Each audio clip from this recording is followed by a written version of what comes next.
Hey there, tech enthusiasts. Welcome back to our channel.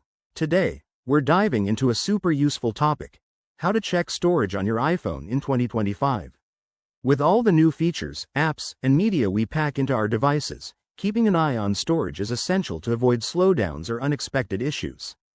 Don't worry, I'll walk you through this step by step in just a couple of minutes, so you can get back to enjoying your iPhone.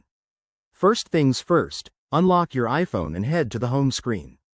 Look for the Settings app, that familiar gear icon, and give it a tap to open it up. Settings is your go-to hub for all things device management, and we're about to use it like a pro.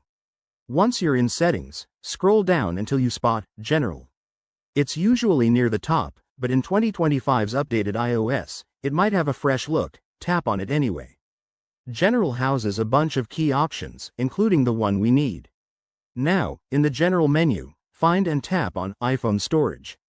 This section gives you a clear, detailed overview of your storage usage. You'll see a bar or graph showing how much space is used and how much is free, broken down by categories like apps, photos, videos, and documents. It's really straightforward and visual, making it easy to spot what's hogging your space. For example, you might notice that apps like social media or games are taking up a ton of room. Tap on any app for more details, and you'll get options to offload or delete it. Offloading is great because it removes the app but keeps your data intact. Pro tip: if your storage is getting low, consider using iCloud or other cloud services to back up files.